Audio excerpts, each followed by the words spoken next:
Olá e bem-vindos a mais um episódio do podcast Ecológica, que promete, como sempre, trazer muita inspiração e muita informação útil para uma vida mais positiva.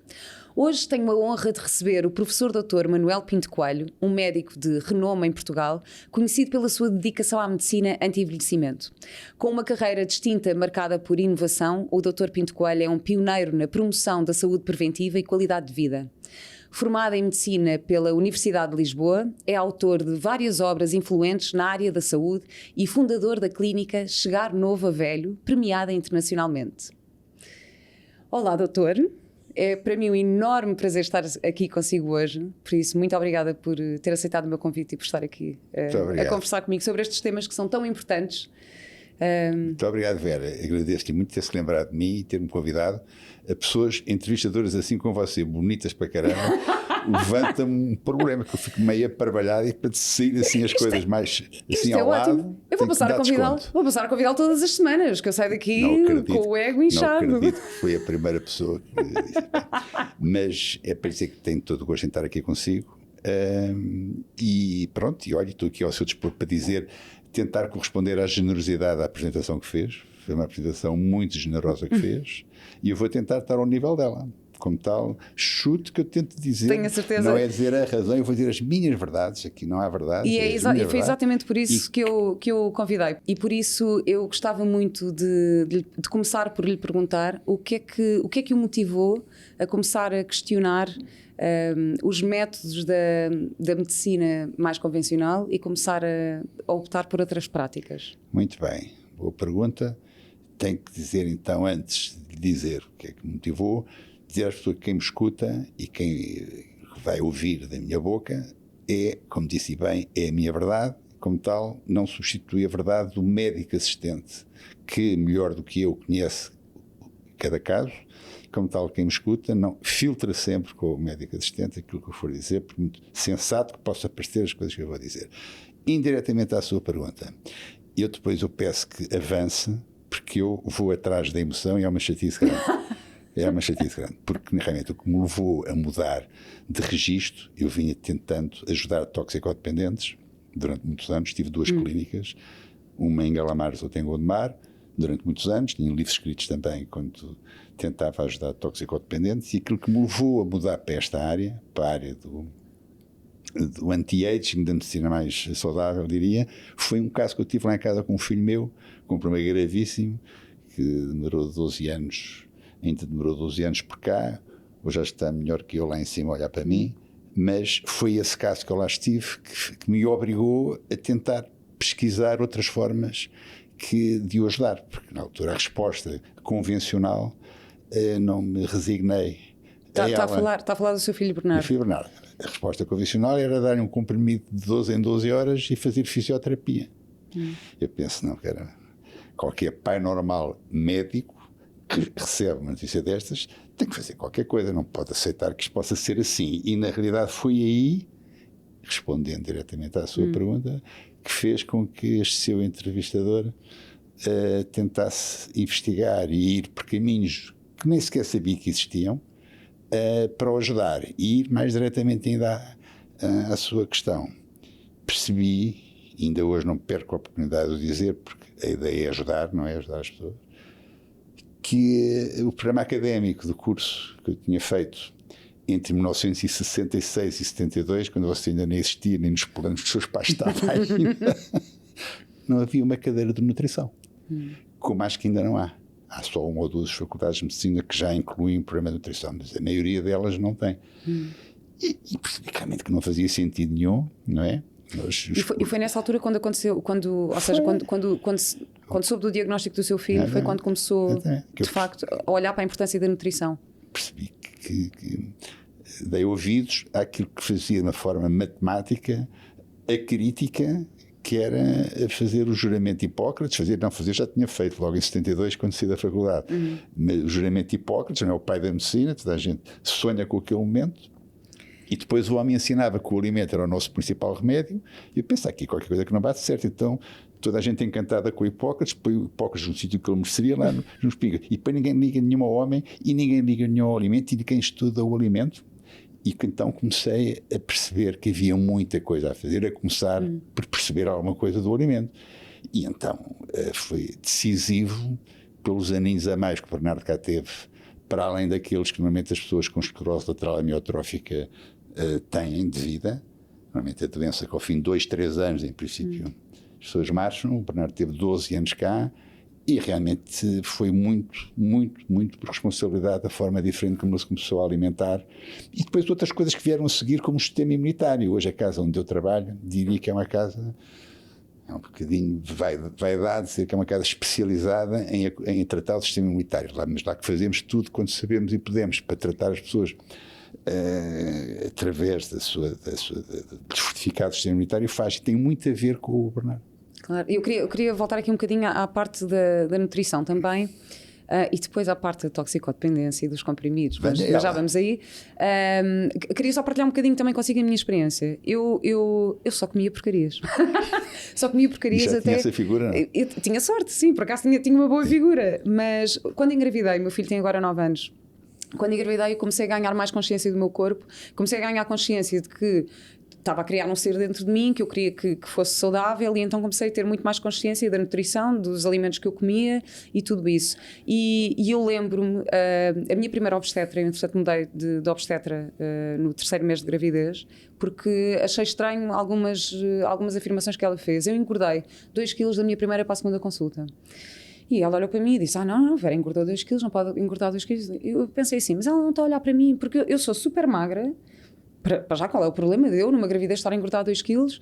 Depois disse, não, eu vou-lhe passar aqui uma dieta. E olha para a dieta e era, o pequeno almoço era pão integral, e eu estava a começar a aprender algumas coisas sobre nutrição e sabia que o trigo é um alimento altamente inflamatório e que não é nada recomendado. E eu comecei a questionar os métodos da minha obstetra e achei, então, primeiro, eu estou a sentir que ela não está a olhar para mim como pessoa, porque está a dizer que para mim engordar 2 quilos, e eu achei, para mim engordar 2 quilos não seria nada de mais, sendo que eu estava grávida, pronto.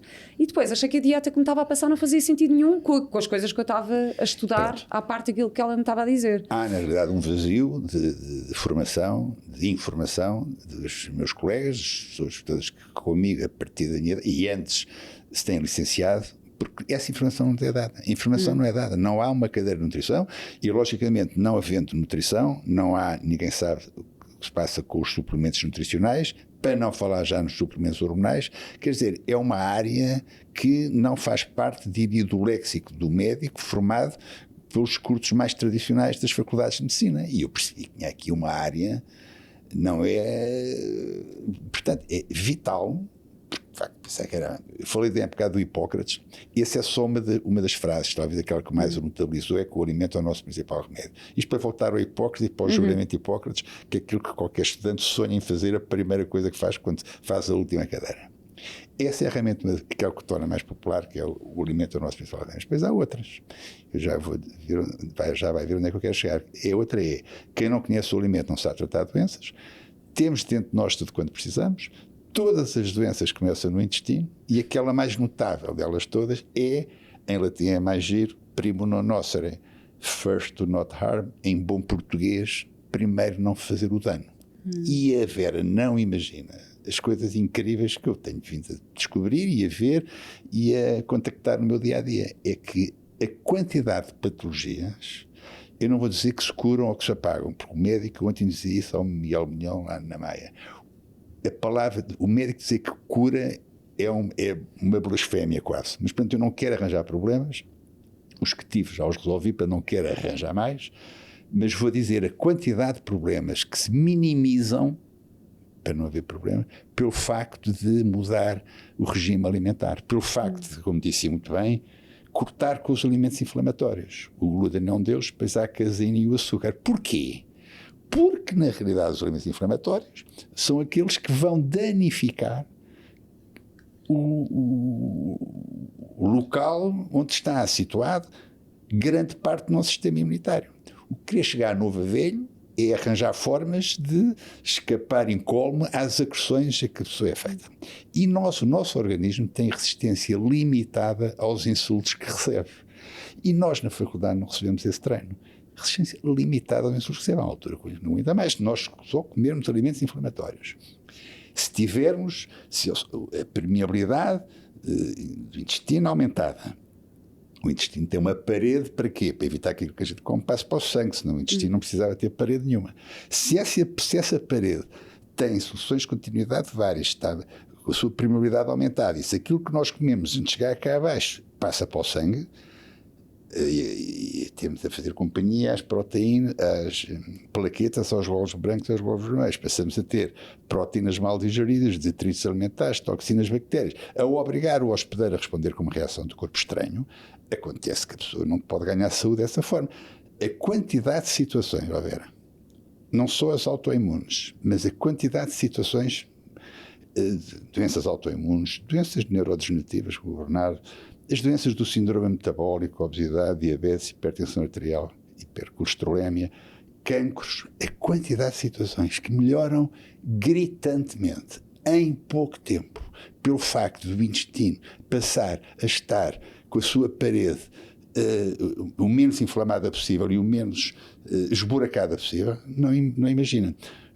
Há uma coisa chamada Gut Associated Lymphoid Tissue, que está na parede do intestino. Células dendríticas, macrófagos, linfócitos T e B. Se isto estiver mantido, se a integridade da parede intestinal estiver mantida, a imunidade intestinal defende-nos das agressões. Porquê?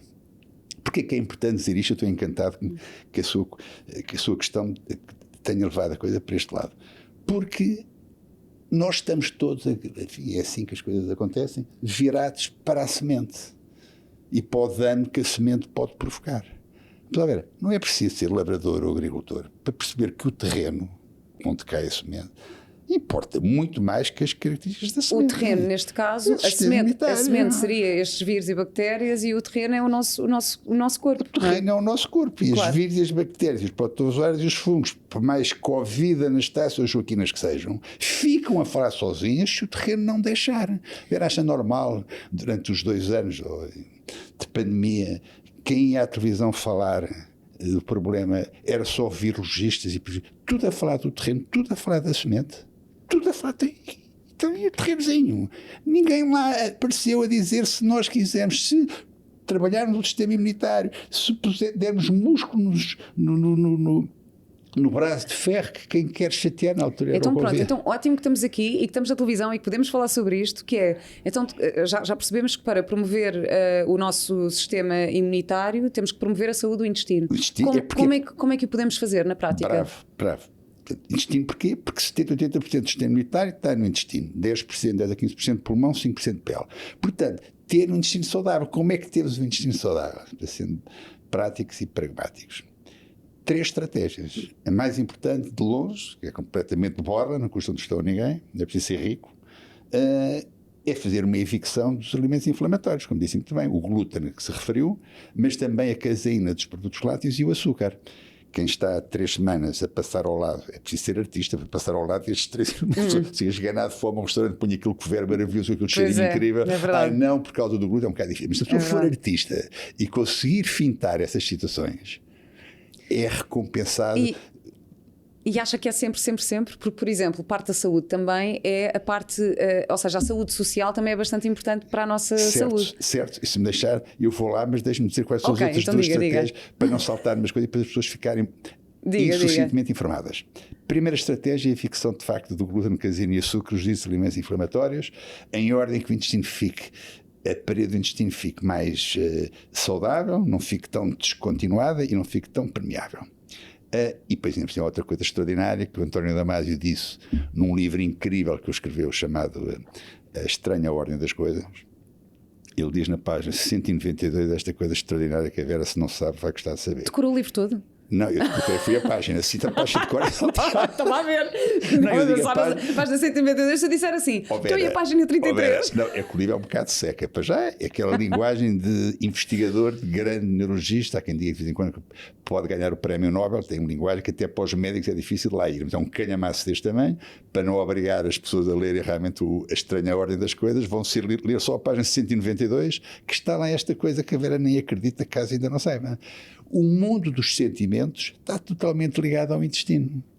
E como é? Pois. É porque a serotonina, que é o neuroondeador da boa disposição, é aquilo que cresce quando a pessoa está deprimida e se põe a tomar o Prozac da vida, o citalopram, cipralex. Por isso é que eu fiz esta piada, doutor. Era para promover a nossa saúde do intestino. 95% do neuroondeador da boa disposição, chamado serotonina, está na parede do intestino. Por isso é que o Damásio, o célebre Damásio, diz que o mundo dos sentimentos está totalmente ligado ao intestino. Portanto, a pessoa que trata bem do seu intestino não só fica com um sistema imunitário extraordinário, como tem um prémio ainda, um extra, que é andar mais bem disposto. Ora, por muito bem que corra a vida, ninguém perde nada com isso e andar um pouco mais bem disposto. É o que acontece a quem faz este regime. E repare que as pessoas que parecem mais saudáveis são mais bem dispostas.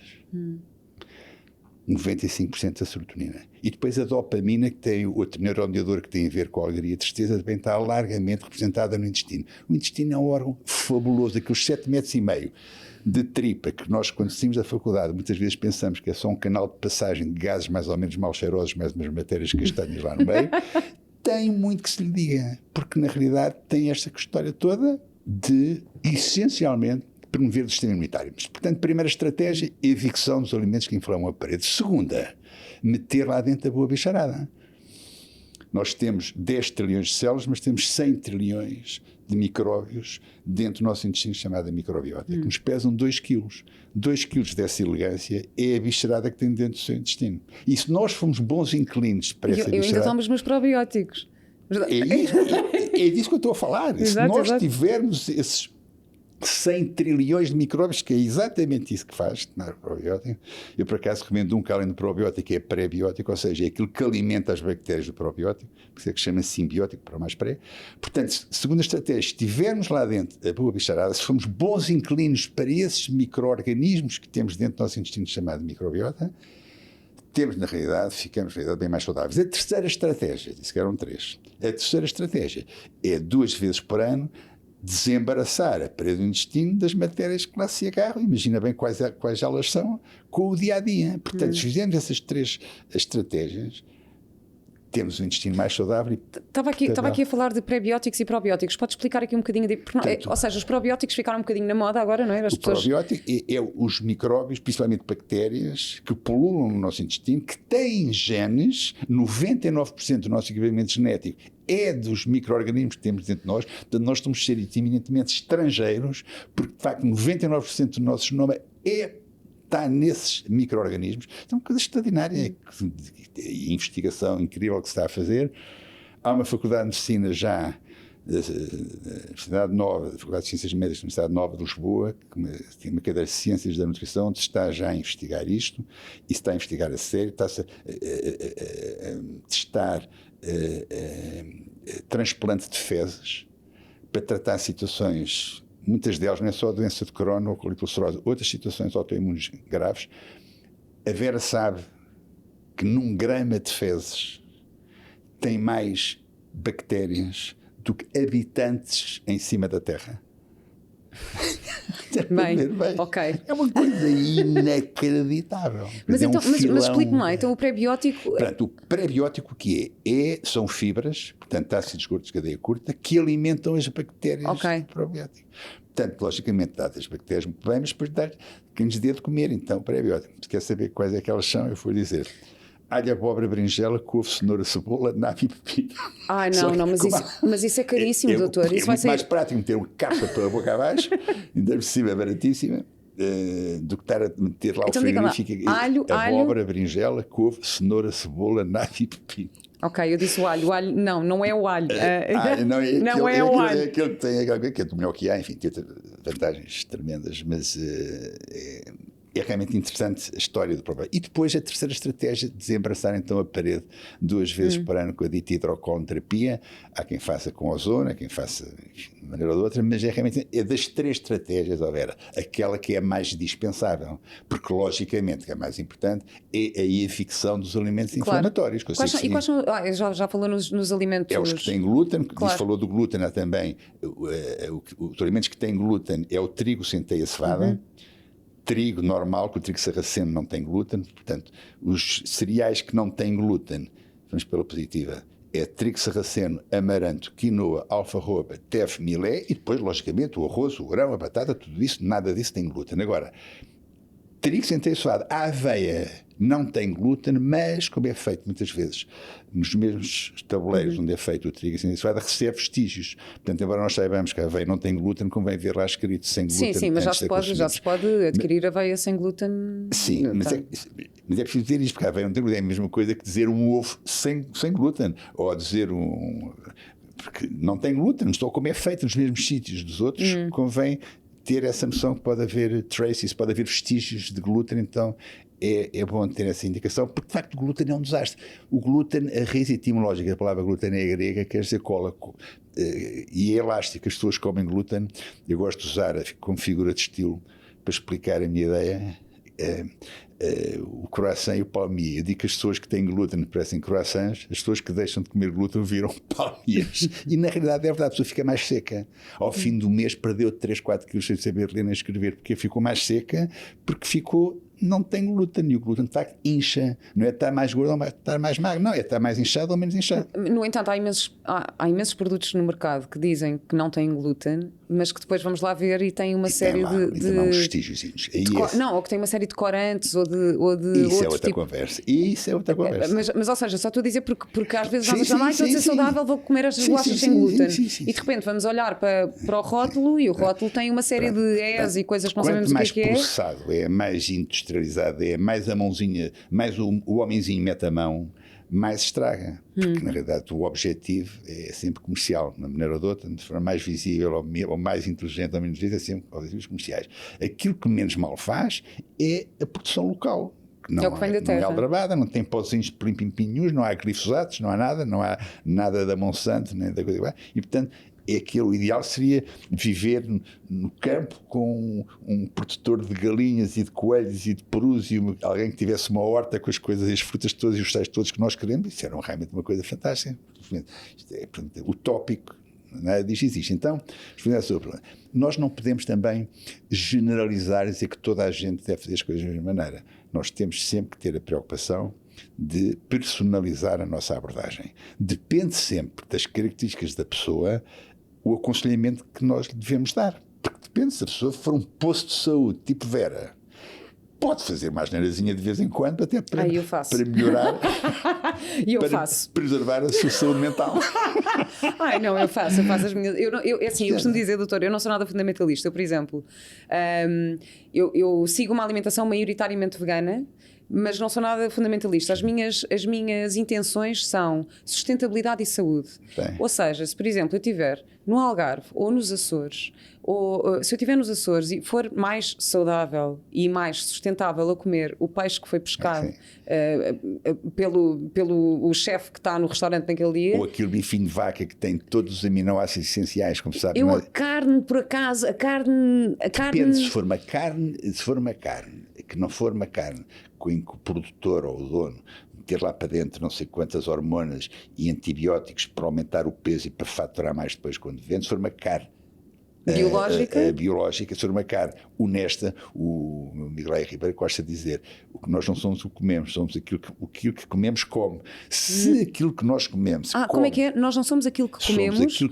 que comemos come. O que comemos come. Claro, se a pessoa se come um salmão, o salmão é ótimo, porque é fantástico, está cheio de ômega 3 e o ômega 3 é anti-inflamatório e anticoagulante, pois muito bem, mas se o salmão for da aquacultura e for tratado com cereais, com farinha, a pessoa que tem doença celíaca, que se come cereais vai parar ao hospital, come a posta de salmão e sente-se a ir parar ao hospital. Porquê? Porque o salmão está cheio de trigo e de farinha e como tal já não, aquele ômega 3 já não é tão rico. E como tal, lá está, esse salmão não presta. O salmão que presta é o da Noruega, que é alimentado lá, que os comem lá, o plâncton, aqueles, não sei o que come o salmão lá dos rios lá da Noruega, mas não come farinha de certeza absoluta. Portanto, na verdade é super importante saber a origem dos alimentos. Saber aquilo que nós comemos como, saber como é que aquilo que nós comemos, como é que é tratado, como é que é alimentado aquilo que nós comemos. Isso é fundamental, seja peixe, seja carne, seja o que for. Sendo que hoje em dia, com o plástico que está presente nos oceanos, já há mesmo os peixes de água água de mar... Pronto, já tem que se lhe diga. Já tem muito que se lhe de diga. profundidade, lá com o mercúrio, o alumínio, aquela coisa. Mas deixe-me dizer o seguinte, quando eu lembrei-me, falou de água do mar, eu lembrei-me de falar de água. Não sei se vem a propósito, se me dá espaço para falar um bocadinho de água. Eu quero ouvi-lo. Nós somos Eu quero 70% de água. É verdade. Nós somos 70% de água. Um brinde. Somos 70% de água. Felicidades para si, para a sua família, para este seu programa. Esse pequeno detalhe é que nós somos 70% de água. Devemos beber nunca menos de 1,5 litro por dia. Quem é que bebe 1,5 litro de água por dia? De vinho há muitos que bebem, agora 1,5 litro de água por dia. Ninguém bebe. A água é... as características da nossa água, a água que temos no espaço intra e extrasolar, são características próprias. As suas lágrimas são salgadas. Espero que há muito tempo que não se sinta o eu sou cheiro. atriz, doutora, eu faço novelas, eu às vezes tenho que chorar. Já tenho esquecido como é que sabe a lágrima. O suor é salgado. Porquê? Porque temos 9,5 gramas por litro de sal dentro do nosso corpo. O sal faz muito mais falta. Há muito mais os problemas que a ausência de sal do que propriamente o excesso de sal. A história do sal está mal contada, porque o sal está demonizado, e com razão, o cloreto de sódio, que é o sal refinado, que é o sal de mesa. Isso pode provocar problemas cardiovasculares, hipertensão arterial e diabetes 4. Agora, a propósito da água, tendo a água que temos dentro do nosso corpo estas características, então faz sentido que bebamos uma água que tente imitar a água que temos dentro de nós, dentro e fora da célula. Desde quando é que a água que a gente bebe imita a água que temos dentro de nós? Então onde é que está o salzinho que nós sentimos das nossas lágrimas e do nosso suor? Onde é que eu quero chegar? Devemos incluir o sal integral, que é um sal que tem, além do cloro e do sódio, 80 e tal minerais e oligoelementos que constam lá da tabela alimentar, principalmente o potássio e o magnésio, que são íons eminentemente intracelares e que são determinantes lá para os nossos processos metabólicos todos e mais alguns, e esses íons têm que estar devidamente bem representados para nós termos saúde. Mas na verdade então é como se bebêssemos soro, não é? Ora bem, o soro fisiológico tem lá o cloro de sódio e lá tem o sal, lá está. Falou muito bem, um dos livros que eu escrevi, que diz que a pessoa dá-lhe um fanico, chama-o 115 para o levar para o hospital, que a pessoa está desmaiada. Qual é a primeira coisa que fazem ao senhor ou à senhora? É pô-la soro. É dar-lhe sal, cloro de sódio. Logo, o soro é cloro de sódio 9%. Espera, mas é saudável beber água salgada todos os dias? O que é que se deve fazer? Porque é que eu falo muito da água do mar, Ministério de Seguridade Alimentar e da Saúde de Espanha já advoga, francamente, a utilização da água do mar. Nós cá ainda não. Porquê? Porque a água do mar tem o sal, uma barbaridade de sal, 35 gramas por litro, por isso é que é importante diluir com outra água mineral que tem 0,35, tentar ir aos 9,5 gramas por litro, mas tem também potássio, 1100 e tal vezes mais que a água mineral, magnésio, 600, 800 vezes mais que a água mineral. O magnésio é um mineral milagroso, como eu digo, porque é um mineral preciosíssimo. As coisas que o magnésio faz é uma coisa impressionante, desde facilitar a absorção da vitamina D, célebre vitamina D, que eu também tive algum voto na matéria, que fui a primeira pessoa em Portugal a falar da vitamina D, novembro de 2015, com o livro Chegar Numa Velha, em que eu disse... A doutora Ana Moreira também fala muito. Pronto. Exatamente, também falo imenso da vida dele. Nós todos falamos da mesma forma. Ela com mais graça que eu, tem mais graça que eu dizer as coisas, mas enfim, mas de facto, o magnésio, sem magnésio, queria dizer que as células não conseguem tornar biodisponível a vitamina D que lá bate à porta, portanto, as células vão ter magnésio para que a vitamina D seja aproveitada, mas também é um relaxante muscular notável. Os tenistas já mais... rapaziada já um bocado mais entrada na idade, tipo Nadal, nos intervalos dos sets está tudo a beber água Quinton, que é a água do mar espanhola. Nós aqui também já temos água do mar à venda. Mas deve-se beber essa quantidade, 1,5 litro de água? 250 centímetros cúbicos de água do mar, 750 centímetros cúbicos de uma água mineral normal que não tenha sal nenhum. De água normal, mineral. Ok. 750, 250. Bem, mais uma coisa para a minha lista. Doutor, é que isto é a minha rotina, é assim. Eu acordo de manhã, já faço, já escrevo, já faço a minha meditação, já faço o meu yoga.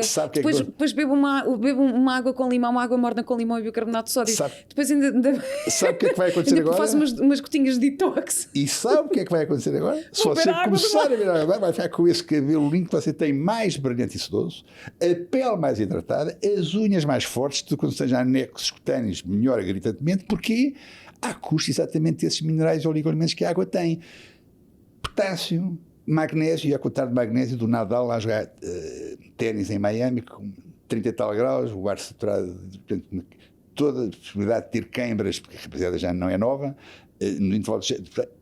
Toma água de mar, porquê? Água quintão, porquê? Porque a água de mar tem 600 a 800 vezes mais magnésio, e o magnésio é um relaxante muscular notável. É quase impossível ter-se queimbras com magnésio, tomando magnésio na dose certa. Em vez de estar a tomar a cápsula de magnésio, vai à água do mar e, além do magnésio, tem 1100 vezes mais potássio, que é tão ou mais importante que o magnésio. Há situações de hipertensão arterial que se convertem pelo 1000 e tal vezes mais que pelo potássio, pela quantidade enorme de potássio que a água de mar tem, não pelo sal, a água de mar também tem 35 gramas por litro de sal, mas situações de hipertensão arterial que são mais devidas à ausência de magnésio que ao excesso de sal, tem que se equilibrar e tem que se ver isso, mas, portanto, e além disso, selênio, zinco, molibdênio, cobre, os tais 80 e tal minerais. Selênio, zinco... Molibdênio, cobre, quando se fala em oligoelementos, são elementos que estão representados em quantidades ínfimas, mas que também contam e de que maneira para os nossos processos metabólicos. Não é só o cloro, sódio, magnésio e potássio. Há iodos, há o selênio, há o zinco, há o iodo e essas coisas todas, que nos fazem falta, que fazem-nos a maior das faltas. Nós ficamos velhos e enrugados e chatos e carecas e diabo a quadra, porque as células deixam de ter o material que necessitariam para se regenerarem. Chatos também, estava a dizer, ficamos chatos. Então quer dizer que as nossas emoções também estão relacionadas com... Eu vou dizer uma coisa, tenha a sua vitamina D acima de 80, na análise que a mede, e vai ver que se tem tendência para ser chata, passa logo a ser muito menos chata.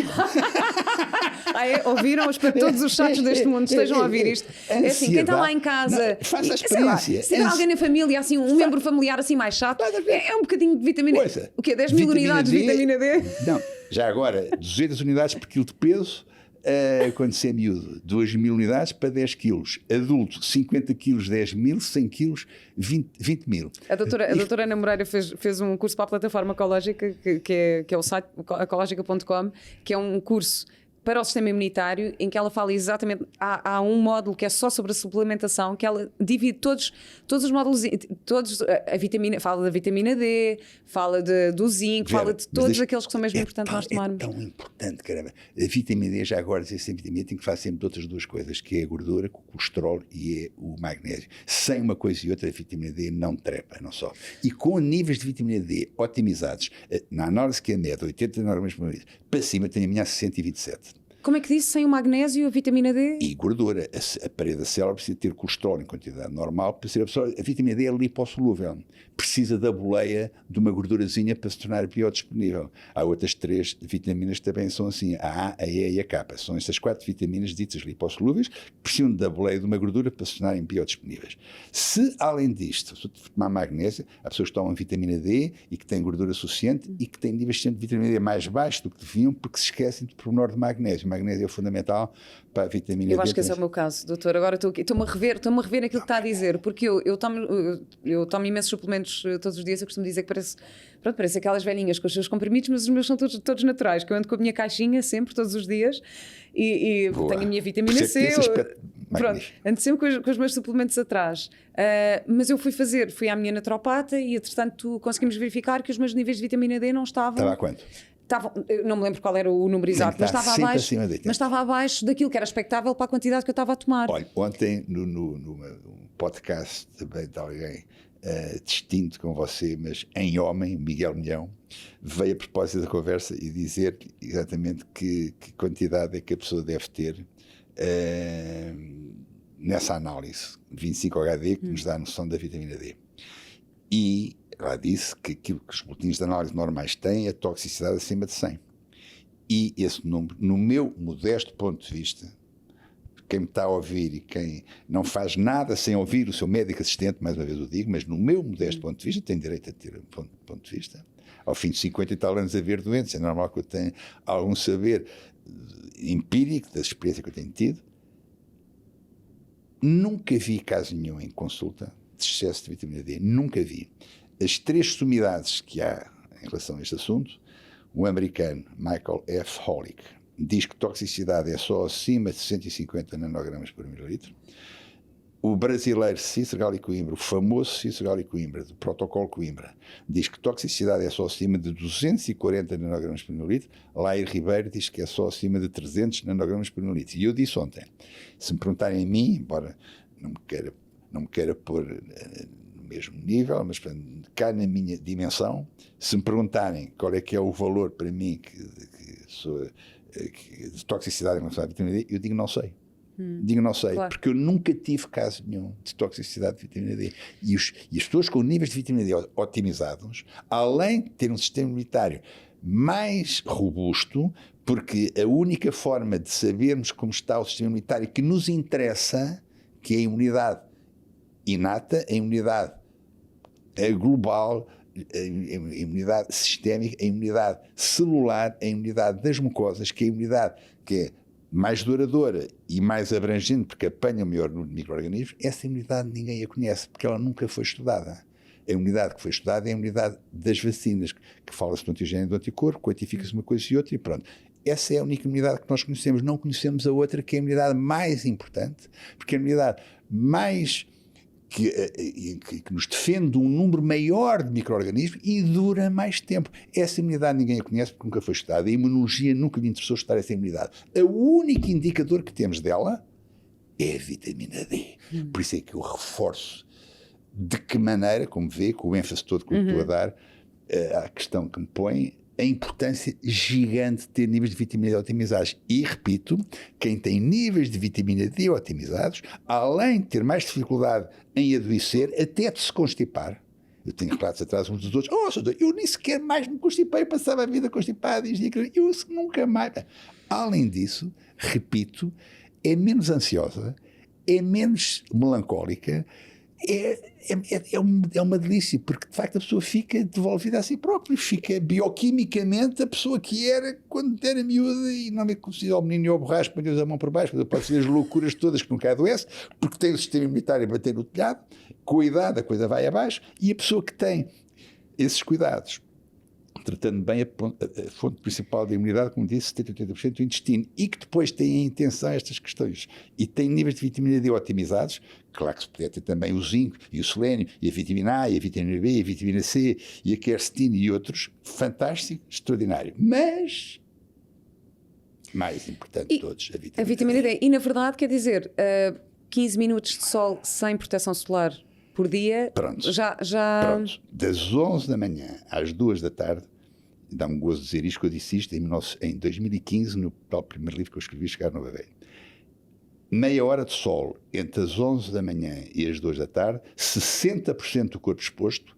As pessoas bonitas como você podem tapar a cara, porque realmente a pele do pé apanha a mesma vitamina D da pele da cara, já agora que fique chamuscada a pele do pé e que não fique chamuscada a pele da cara, porque isto é tudo sol, é tudo muito bonito, mas a radiação ultravioleta B, que promove a vitamina D, está em minoria. A radiação ultravioleta A está em maioria e é aquela que provoca problemas de pele, incluindo o cancro, quando a pessoa não tem juízo e está mais tempo. Mas ao meio-dia não é a pior hora para se estar ao sol? É a hora em que se apanha mais vitamina D, e por isso é que eu recomendo que seja só meia hora. Lá está o critério. Se a pessoa se me quiser prejudicar, vai dizer, olha, o Manuel Pinho Coelho disse para estar a hora em que o sol bate com mais força, porque essa é a hora só em que se apanha vitamina D. E se ficar por aí, se descontextualizar isto, claro, não diz a verdade toda, porque a verdade que eu digo é, das 11 às 2, é a hora em que o sol está mais a pique, é a hora que o sol, que a pessoa sintetiza mais vitamina D, no caso de ter gordura e ter magnésio em quantidade suficiente, mas meia horita. Porque então, mais que meia hora pessoa... venham aos cremes de proteção solar 154. Então espera lá, doutor, se uma pessoa não tiver gordura, deve passar menos tempo ao sol. Se não tiver, se as células não tiverem colesterol suficiente, se nós não tivermos colesterol em nível suficiente, dificilmente, por muito que estejamos expostos ao sol, conseguimos sintetizar a vitamina D que necessitamos. As paredes das células têm que ter colesterol suficiente, além do magnésio, senão a vitamina D não era lipossolúvel, não é? Lipossolúvel quer dizer que precisa de apanhar um Uber que é gordura, e sem a gordura não chega a lado nenhum, como a vitamina A, como a vitamina K2, que é fundamental para empurrar o cálcio que a vitamina D levanta para dentro das células. Enfim, há que saber e há que fazer as coisas com algum critério. Doutor, então resumindo aqui, já estamos quase aqui a chegar ao fim, resumindo, quais são para si os principais pilares da saúde? Olha, exercício, saber lidar com o stress e ter um sono reparador e afastar os alimentos inflamatórios, principalmente glúten, caseína e açúcar. Se puder juntar os processados também, fantástico, extraordinário. E se puder ter níveis de vitamina D otimizados, então, digo e repito, é menos ansioso, é menos melancólico, tem um sistema imunitário melhor equipado e, como tal, resiste muito melhor.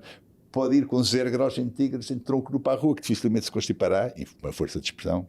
Eu gosto de utilizar estas figuras de metáfora, porque uma imagem vale mais do que 1000 palavras, mas a pessoa dá-me desconto e percebe onde é que eu quero chegar, mas é de uma importância enorme, e que são coisas baratas, está a ver? Não há nada mais barato que apanhar 10.000 unidades internacionais, eu acabei de, não disse ainda há pouco, meia hora ao sol, com 60% de corpo exposto, entre as 11 e as 2 da tarde, vitamina D muito bem, mas que é 10.000 unidades internacionais. 10.000 unidades internacionais. Tanto, de facto, nesse curto espaço de tempo, sem estar besuntado de cremes de proteção solar, que acima de fator de proteção 8 já bloqueia completamente a síntese da vitamina D. Agora, a partir da meia hora, não é fator de proteção 8, é fator de proteção 80, porque de facto esse sol aí já começa a danificar e a dar problema. Portanto, na verdade, o que é importante é nós conseguirmos olhar para a saúde de uma forma preventiva, não é? De uma forma proativa em vez de reativa. Não é esperar para ficar doentes, para tratarmos de nós, é tratarmos da nossa saúde para não ficarmos doentes. A Vera resumiu em 15 palavras aquilo que eu tive a dizer durante 45 Ainda minutos. bem que estamos aqui a chegar ao fim, ainda bem que eu consegui resumir. Portanto,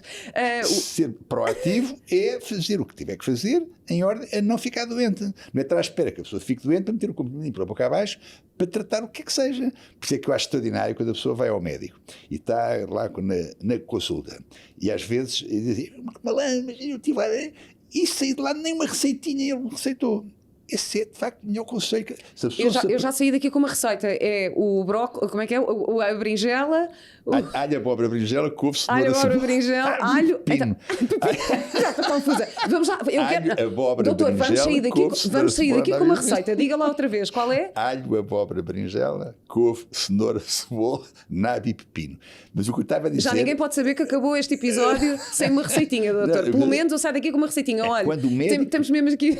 Eu ontem disse lá no programa, no podcast, não estive lá na Maia, Miguel Leão, que o problema da saúde, do Serviço Nacional de Saúde, o problema gravíssimo que o Serviço Nacional de Saúde enferma, não é nos centros de saúde que resolve mandando para lá mais médicos ou aumentando-lhes o ordenado. Claro que o médico merece ser melhor pago e quanto mais médicos, melhor com certeza. Mas é os problemas de saúde que se resolvem nos centros de saúde, Vera, é 25%. Os outros 75%. Não é o médico no centro de saúde que faz. É a cultura que a pessoa tem ou não tem que pode ajudar ou prejudicar. A cultura é assistir a estes programas como o seu e investigar, ler. A ideia nossa não é dizer como é que é, a ideia é despertar um interesse para a pessoa depois ver como é que é nos 500 motores de busca que tem lá em casa, para perceber que a pessoa possa ser gestora da sua própria saúde. Não tem que estar à espera que seja o médico a dizer como é que é. A pessoa é que tem que saber como é que é. Pois claro que há uma coisa ou outra, precisa de um antibiótico, claro que tem que ir ao médico, precisa de um anticoagulante, tem que ir ao médico, mas a pessoa é que tem que saber. Não pode estar a pensar que é o médico que tem que fazer tudo. Obrigada, obrigadíssima, doutor, pela sua visão. Vou só acabar aqui com a minha pergunta de sempre, que é: qual é a sua ecológica de vida? Olha, eu percebi que queria ser médico quando percebi que dar me dava muito mais gozo do que receber. Portanto, nessa resposta à sua pergunta é tentar fazer sempre o melhor que posso e não posso para ajudar melhor as pessoas que me procuram. Obrigada, doutor. Obrigado também. E assim chegamos ao fim de mais uma conversa fascinante com muita ecológica, desta vez sobre saúde e sobre como chegar novo a velho. Adeus e até para a semana.